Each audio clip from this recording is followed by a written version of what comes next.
Hello YouTubers, and anybody else that might be watching this video.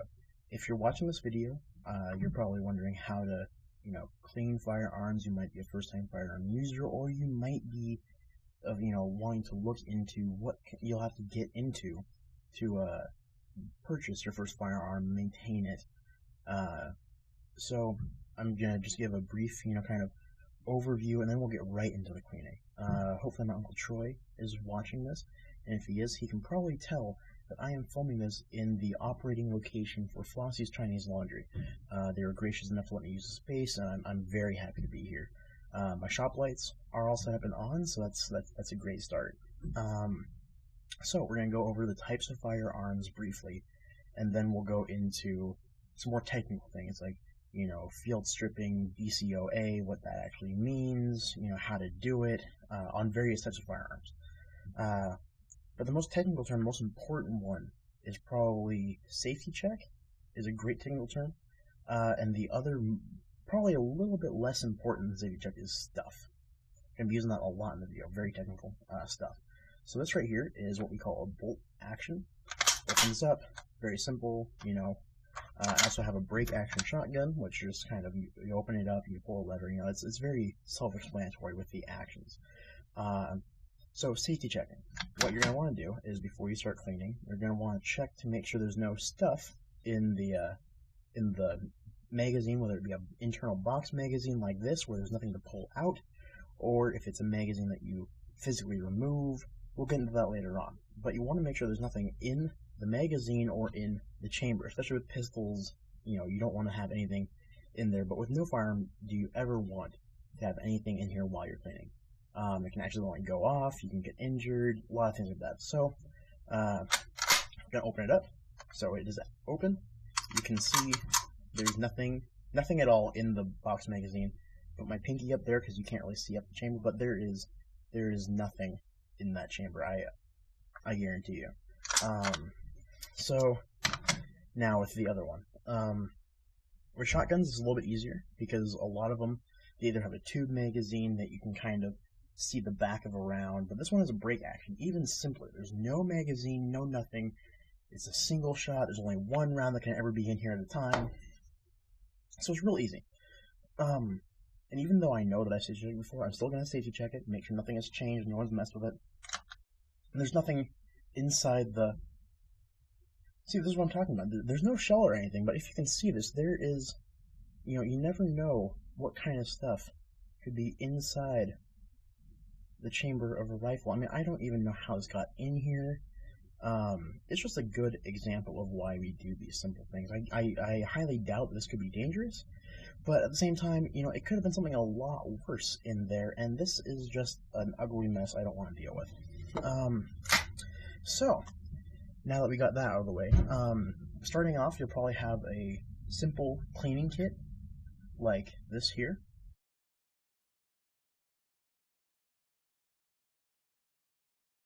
Okay, so that kit has pretty much everything you're going to need to get started. Some of the more deluxe kits will have lubricant and cleaning solution, which is just a acidic compound that breaks down the residue that's left after you fire shots and some corrosion in the barrel. Good stuff. But that kit, even the simpler kits, usually have everything you need to get started. Things like rods, wire brushes, shotgun swabs, and cleaning patches. So the only thing you're going to need to go out and buy are the lubricant and the cleaning solution. My favorite is the Hops or Hoppies number 9, very distinct bottle. I keep mine in a Ziploc bag to keep it from spilling everywhere. Works out, you can go out to almost any store that has a sporting goods section and get lubricant and cleaning solution. Pause the video, I can wait. For most of my friends, it'll probably be 2 or 3 years before you get back to this video. I'll wait.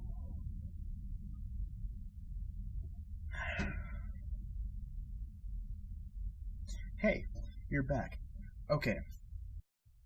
So now we're going to talk about the word action, or actions.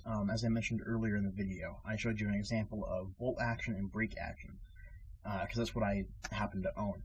And one thing you have to keep in mind is that no matter what action you have, because action just means the way that you advance around into the chamber.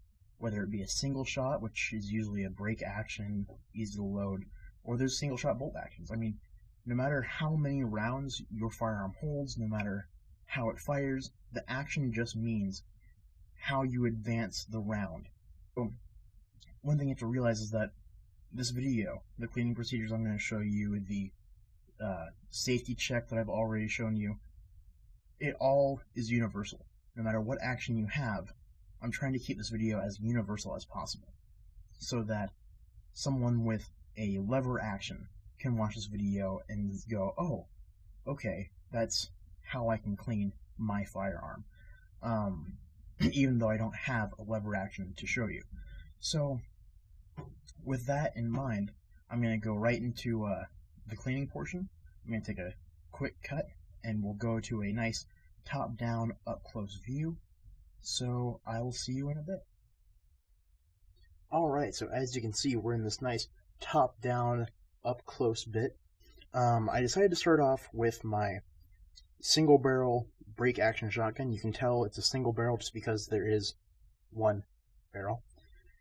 And just to give you an idea, still empty, just to give you an idea of what I use when I clean my firearms,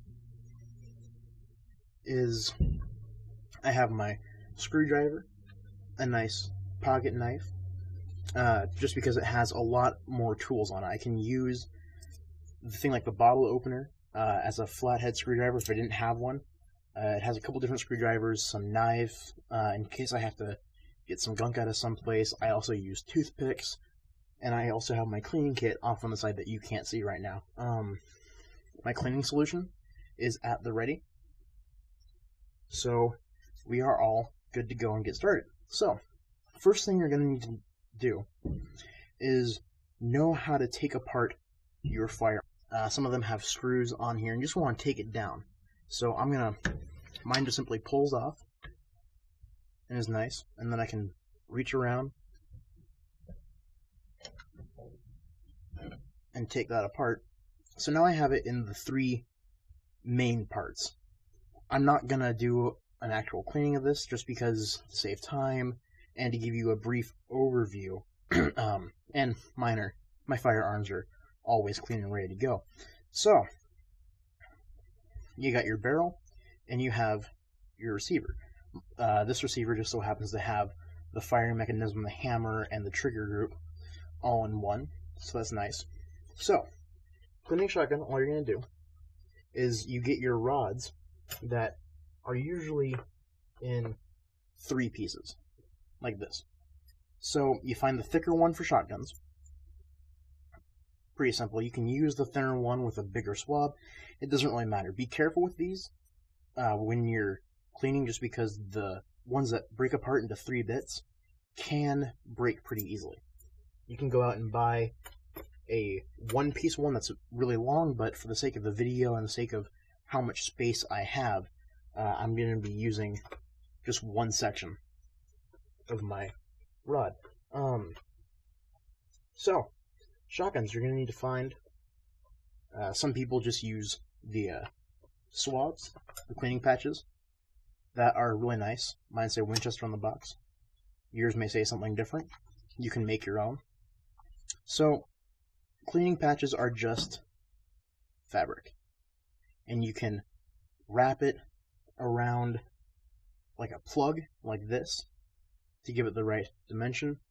And then all you do is you take this and you dip it into your cleaning solution, run it through, and then you take dry ones and clean it out. It's very important that you clean it out, otherwise it can just erode the barrel completely if you're not careful. It'll take a while, but it will do it, so make sure you get as much of it out as you can. Your other option is a swab. Now, swabs are really nice, because if you find the one that fits your barrel, like that one's too big, that one I know is too big, but that's one of the sizes I have, and this one, you can just kind of go in and bring it around. Real nice, real easy to use. You don't want to be using like a wire brush on these unless there is severe corrosion, like it's been sitting in a closet for years and years. So, that's kind of that.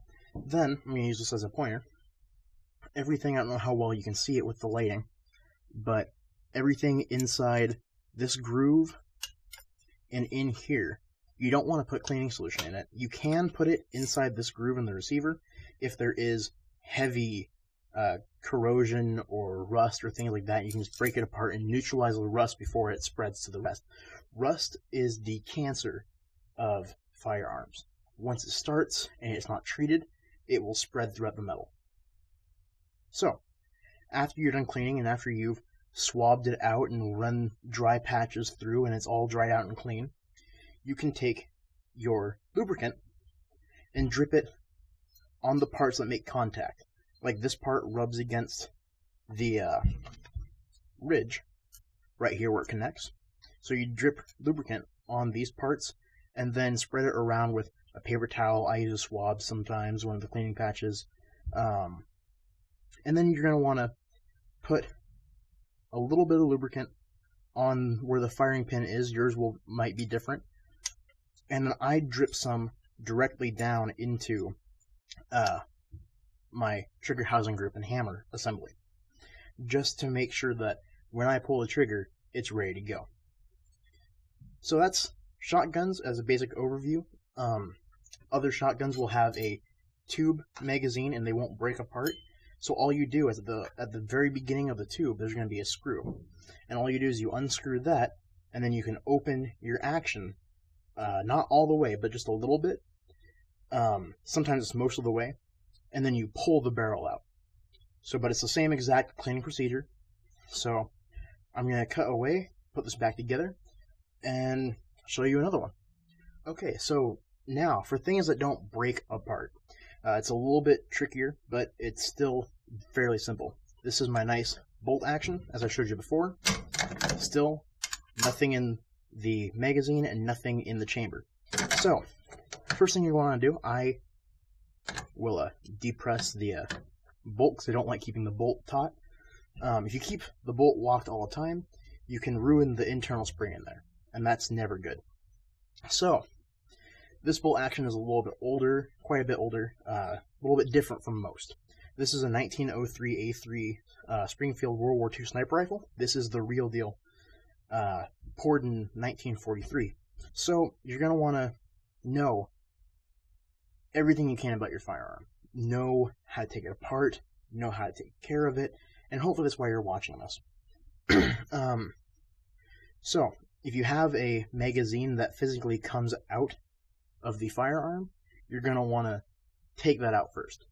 That's always the first thing you do. Then, if the magazine was loaded, you safety check. Even if it wasn't loaded, I always check to make sure there's nothing in the barrel.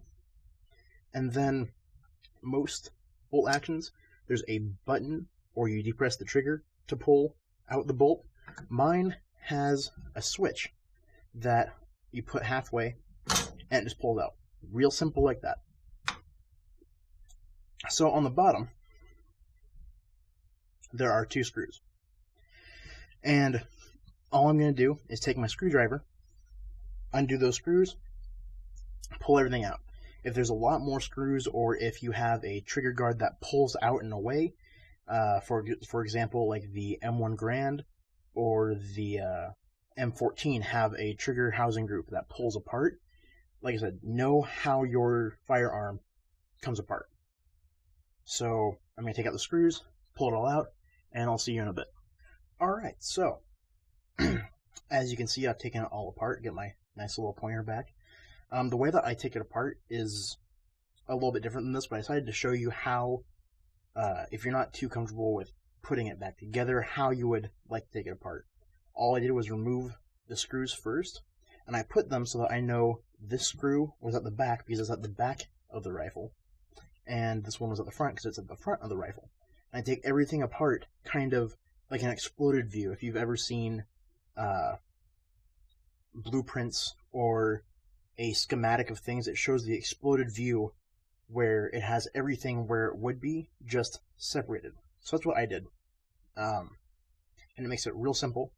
So once you do that, I'm comfortable enough to just kind of get things out of the way here.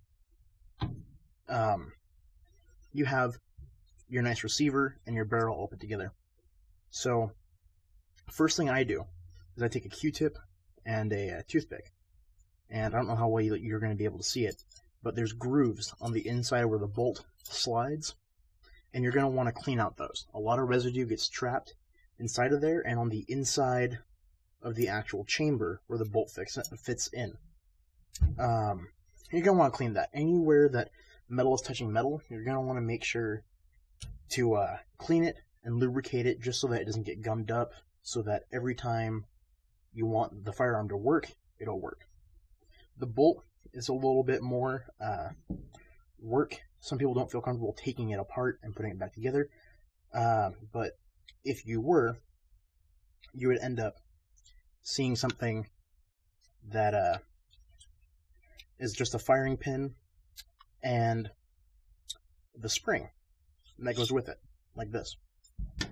And I take a toothbrush, preferably not your own, a nice clean one. I like to use my friend's. That's why my friend Paul's always wondering why I take his. And I just brush all the debris out of it.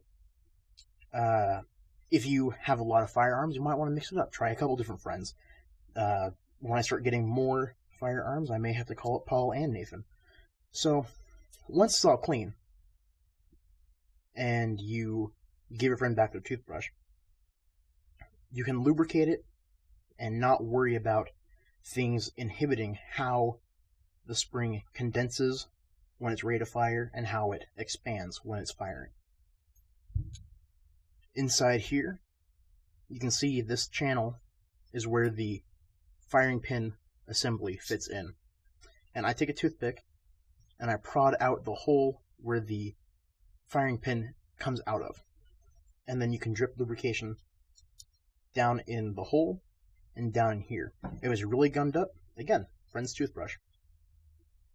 And don't feel like, it's exclusive at all. Friend, co-worker, roommate, really anybody that you can get their toothbrush will work. So, then you can drip some lubricant onto the firing assembly, just like with the shotgun. I do the screw holes just a little bit, and then I tip it up and let it kind of drip out. You don't want to have it too lubricated into the screw holes, because then the screws can start backing out. But at the same time, you don't want a lot of moisture to be collected in there without lubricant to kind of seal it up and keep it from oxidizing and rusting. So, this is my magazine. Mine actually comes apart because it's an internal box magazine. And here are the two parts. Again, toothbrush, perfect for this. Toothbrush, perfect. And then I just lubricate it, put it in there, put it inside the rifle, it's done. Usually the magazines don't get too much blowback, but sometimes if you have maybe a firearm that is a semi-automatic, because the action is pushing back with gas, the gas carries some residue with it and it will blow it into the magazine. So, you're going to take your cleaning rod, hopefully longer than this. You can see how long the barrel is. You can put your cleaning rod up against and see, okay, how far is that going to reach? If you're just going for a simple clean of just the barrel and the action, you can leave all this together and just pull the bolt out and run your cleaning rod through the back end or through the barrel end. I prefer the back end because then once it comes out the barrel, you can just change out your wire brush and put a loop like this one right here. I grabbed the shotgun one just because it's easier to see, but it'll be smaller. Make sure you find one that fits. And you're going to take this loop, put a patch, you're going to fold it into a triangle, and you're going to pull it through from one corner. And then once your rod comes out with the wire brush on it, you can unscrew the wire brush, screw in the loop with the patch, and run it back through to collect all the stuff that you just put in. Because these wire brushes, you want to do full strokes with. You can't go a little bit in and then back up if you only see a little bit of residue. No. Because these spiral grooves fit into the rifling, which are just the grooves cut inside the barrel, and they're not going to be able to go in and back out. You're going to want to do one solid motion forward and one solid motion back. If there's a lot of corrosion, you can do both passes with a wire brush attached. Again, make sure the one that you choose fits before you shove it in there. Otherwise, you can damage your cleaning rod and you can damage your barrel. So, once you find the one that fits, the firearm, again, dip it into your cleaning solution. I'm not going to actually do it because, like I said, my firearms are clean. So, you run it through. If there's only been a few shots, there's only a little bit of residue, you bring it through to the end, you unscrew this, screw on whatever loop fits, and slide it back with a patch in it. That way you collect the corrosion that you broke up, that you basically took out of the grooves,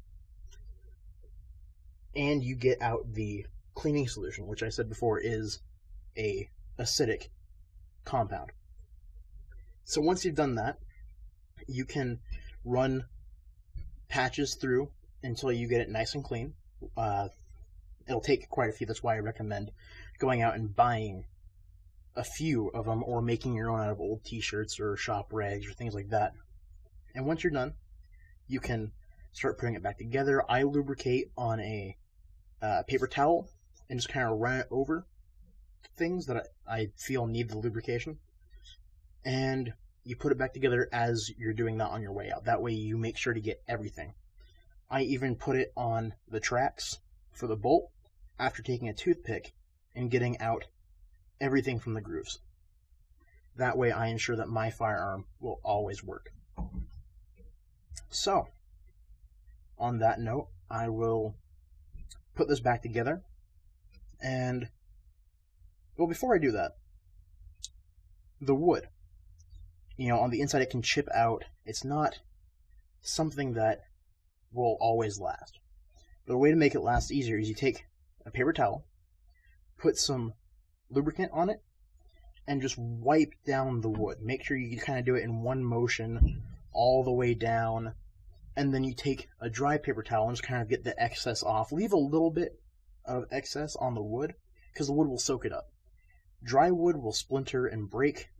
Wood that is oiled, it'll give it a nice glossy shine so you can be proud of it, but at the same time it will keep the wood from splintering, it'll keep the grain intact, it will keep everything intact and nice. So, on that note, I'll put everything back together and we'll get back to a wider view. I'll see you in a bit. Another thing to keep in mind while I have it here and set up is when you're cleaning a firearm, you don't want to get any of this or any of the residue in your food. Most people clean their rifles in the evening or in the morning. And when you do that, you get lead on your hands. Lead powder, there's rounds going through here that are made of lead. So you want to be careful. You don't want to be touching all this stuff and then, you know, go and eat a lot of finger food. You want to wash your hands off first. Make sure I wash mine a couple times with hot water and soap. Some people will use a degreaser to do it, and that actually works really well. But yeah, just keep in mind that whatever your hands touch will pick up a trace of what else has been in that firearm. So, you know, you don't want to end up getting lead poisoning or being sick. I mean, even just simply touching something else, and then taking a drink or a bite of that can be potentially dangerous. Oh, man. You don't realize how thirsty you are until you start making a video and talking for a long time. That tasted kind of weird. Anyways, so I'll put this all the way back together, and then we'll go back to the regular view. I'll see you in a bit. Alright, now that we've got that out of the way, I know I left some things out of this video. Things like pistols. That's because I don't own one. I'm 20, I don't own a pistol because I can't by federal law. But I do have something that can kind of cater to the audience. Semi-automatic pistols, you just take the top receiver from the bottom receiver, and you can clean it out pretty easily. Again, it's all about knowing how your firearm comes apart and goes together. But maybe you don't have a semi-automatic. Maybe you have a revolver. Alright, well, I have this. The Taurus Circuit Judge based off of the Judge pistol. And all you do is find where it releases. Mine is on the side. You release the cylinder, and usually they might come with a cleaning tool that's really nice. Mine came with a little weight on a chain with a brush at the end of it that I can just drop down the cylinders and pull them right out. As you can see, this is safety checked as well. Nothing inside. So, same kind of procedure. It's nice because they have this big gap, and this is the only time that I would actually put the cleaning rod in through the barrel and run it down until it comes out here, because then you can unscrew everything from here. No big worries about it. So everything else is exactly the same. You want to lubricate the moving parts. You want to lubricate the fire mechanism, the firing pin, the hammer mechanism, and the trigger mechanism. You want to lubricate all that. I lubricate the cylinder as well. Lubricate the wood. Clean everything real nicely. Clean inside the cylinders. Clean the top of the cylinders. Because with revolvers, there's a lot of gas blowback. It's not a tight seal around a chamber. There's nothing pushing the round into the chamber. They're just lined up together. So there is, I don't know if you can see it very well, but right in here where the cylinder meets, there's going to be a gap. And through that gap is where the gases will escape from and put residue everywhere. And remember, everybody, keep clean and shoot on. Hi. The video you just watched was made to be funny. Any stutters, stammers, misinformation is all meant to be funny. This is a video from my Uncle Troy. Merry Christmas. I hope you like the gift we got you. This included. I'm a gunsmith for trade. I've fixed many firearms, both mine, my family's, and my friends. I'm going to school to become a machinist, so please do not comment with, oh, things like this video is stupid, or, this information is not accurate, or it's not specific. It's not meant to be specific. It's meant to be a broad, universal, half funny, half actual instructional, just because I believe that everybody should know how to take care of something they buy. So, please, don't. If you're going to comment, criticism is always welcome, if you want. Just make sure it's not about the misinformation. It's meant to be funny, so please, have a sense of humor. If you want to see more videos, either funny or not, let me know. You can PM me or leave a comment. I'll be more than happy to make videos for you guys, anybody who wants. So, Merry Christmas, Uncle Troy. Happy holidays to everybody.